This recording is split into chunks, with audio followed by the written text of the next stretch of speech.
Assalamualaikum warahmatullahi wabarakatuh. Di sini saya Litaliana Lusna ingin menceritakan sedikit tentang Khalifah Umar bin Khattab. Umar bin Khattab adalah sahabat Nabi yang pernah menjadi khalifah. Dia lahir tahun ke-13 setelah tahun Gajah dan wafat pada November 644 Masehi di Madinah. Nah, makamnya itu berada di Masjid Nabawi. Ayahnya bernama Khattab bin Nufail dan ibunya bernama Hantalah binti Hashim. Masa kekuasaannya itu dimulai dari tahun 634 Masehi sampai 640 Masehi atau 10 periode kalau nggak salah. Untuk karakter Umar bin Khattab itu berbeda jauh sebelum masuk Islam dan sesudah masuk Islam. Untuk sebelum masuk Islam itu Umar bin Khattab kepribadiannya itu sangat buruk. Umar adalah salah satu orang yang menghina dan membenci Islam. Tapi sesudah masuk Islam, ia menjadi pribadi yang sangat baik dan taat. Dan Umar juga yang mengusulkan untuk dakwah terang-terangan. Rasulullah SAW pernah berkata, sesungguhnya Allah telah menjadikan kebenaran pada lisan Umar. Umar sangat mendapatkan mati syahid, selalu berdoa. Dan pada suatu hari, jawabannya itu mulai terlihat. Keberhasilan pada masa kepemimpinannya Umar bin Khattab adalah memajukan umat muslim jauh lebih maju, terutama pada bidang ekspansi wilayah, yaitu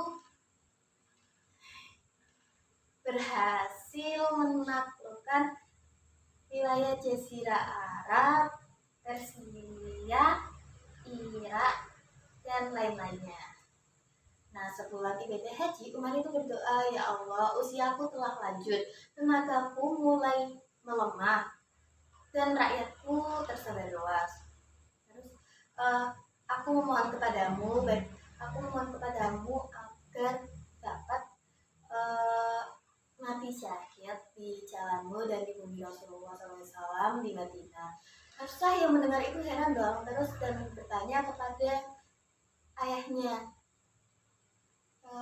wahai ayahku Umar, bagaimana Allah dapat menyatukan dua keinginanmu tersebut dan bagaimana caranya? Padahal pada masa itu Madinah itu ibu kota yang terkuat, ibu kota yang kuat.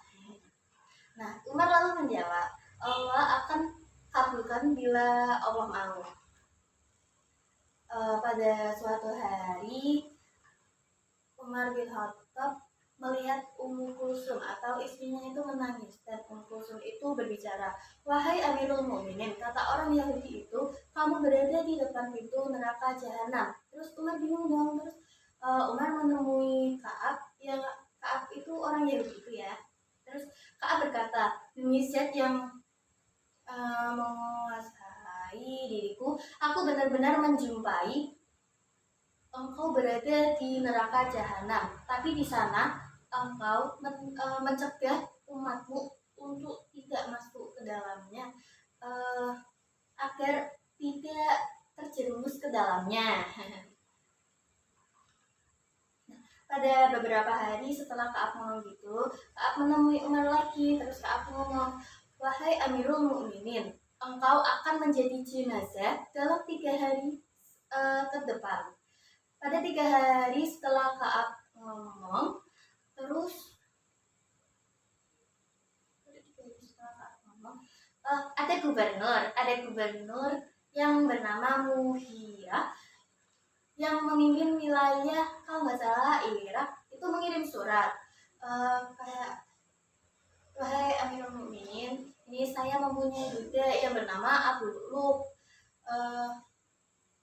Dia itu sangat pandai dan mahir membuat peralatan perang seperti pedang, pisau, perisai, dan lain-lainnya untuk masuk ke dalam Madinah. Tetapi itu Umar bin Khattab itu menolaknya karena Abu Lu'lu'b bukan agama Islam. Tetapi karena didesak, Abu Lu'lu'b dibolehkan untuk masuk ke Madinah. Nah, beberapa harinya itu Abu Lu'lu'b itu mengadu karena Mahira meminta pajak 100 dirham. Nah, Umar bertanya dong, berapa penghasilanmu wahai Abu Lu'lu'b? Terus Abu Lu'lu'b itu jawab ribuan dirham.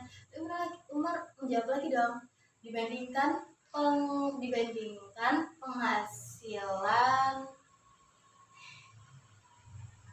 dibandingkan penghasilanmu untuk membayar pajak 100 dirham tidak terlalu besar, maka bertakwalah kepada Allah dan patuhilah majikanmu. Perkataan Umar tersebut itu membuat Abu Lu'lu'ah itu sakit hati dan dia membuat pisau yang sangat tajam dan kuat. Pada suatu hari Umar bin Khattab itu menjadi imam. Pada saat takbiratul pertama itu Umar bin Khattab ditusuk oleh Abu Lu'lu'ah dan ada 13 orang juga yang terluka karena ingin melindungi Umar bin Khattab, tapi itu ya tidak membuahkan hasil. Karena Abu Lu'lu'ahnya sudah nggak bisa kabur atau nggak bisa keluar itu mencari tempat yang aman, Abu Lu'lu'ah itu bunuh diri pakai pedang